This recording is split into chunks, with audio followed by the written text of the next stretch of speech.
Midland. Live from the News Center of Mid-Michigan, Rod Maloney, Lorna Barrett, Mike Hoffman, and Art Neal. This is News 5 Tonight.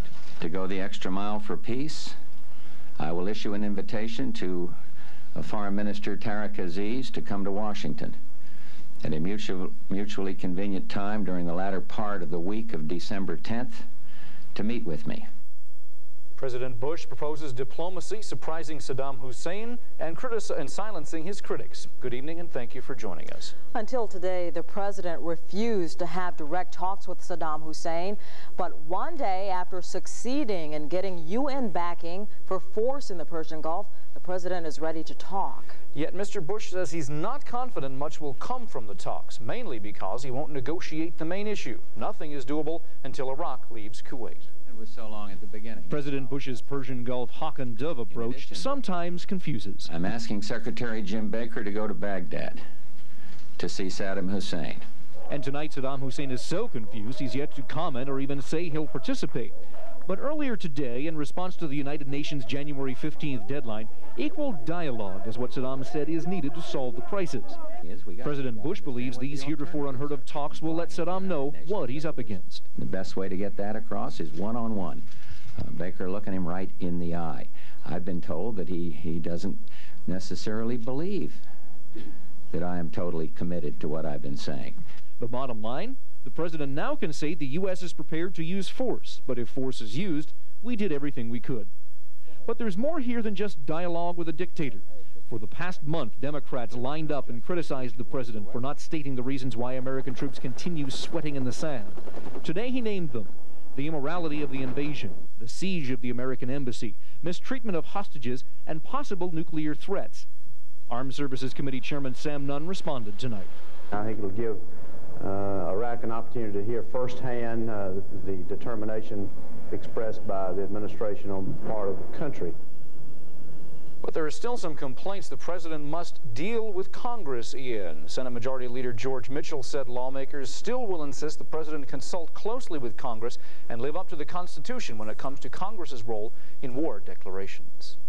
Well, while the president tries diplomacy with Saddam Hussein, the Pentagon is taking no chances. It's calling up more reserve units every day, with the latest hitting close to home. News 5's Ryan Renz is standing by live at the Saginaw Command Post, where more than 100 Marine reservists are getting ready for a possible trip to the Persian Gulf. Ryan? Lorna, that's exactly right. You know, behind me right now, it may look the same as it did last night. Last night it was a very empty building, just a shell. But tonight, it's far from a shell. It's home to about 150 Marines here in the 1st Reserve Battalion. That's because they began reporting for duty today, just 24 hours after the president called them up. Most members of the unit reported this afternoon and evening. Captain Tom Outcalled says the response to the call-up's been very good, given the short notice. We're looking at about approximately 150 Marines that will be departing out of here, and we really have not encountered any great problems contacting anybody right yet. We're hoping to have everybody in here this evening. If we miss 1 or 2 people, we'll make sure that we get them in here before the weekend's over. One of those Marines is Corporal Robert DeRocher. You met his parents last night.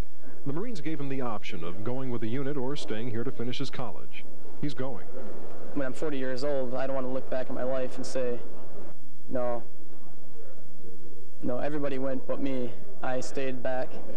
I'm sure it'll be harder on my folks. For some of these Marines, it'll be their first separation from their loved ones. And as they prepare themselves for active duty, they're trying to prepare their families. We had talked about it, that it might, could be eventually something that we would have to deal with. But tell you the truth, I didn't really think it was going to happen. But it's happened, and to deal with it the best we can. Lorna, the members here are going to be here all weekend long. They're going to start their in-processing paperwork and their preparations for their eventual departure. So, Ryan, the reservists have been called up. They checked in today for their count. What happens now? They'll be here for the weekend, then they'll be able to go home. But next Friday, when they're due to report, they will report here, and then they'll stay here until they're moved out to Southern California and then who knows where. Okay, Ryan Renz reporting live from Saginaw. While the prospect of going to the Persian Gulf is tough for reservists, it's sometimes harder on soldiers' families. And Bay City's Sandy Vantal hasn't seen her son, Jim, since April. A 22-year-old paratrooper stationed in Saudi Arabia just a few miles from the Kuwaiti border. And as a paratrooper, he would be among the first Americans to see action in Kuwait. I'm extremely scared.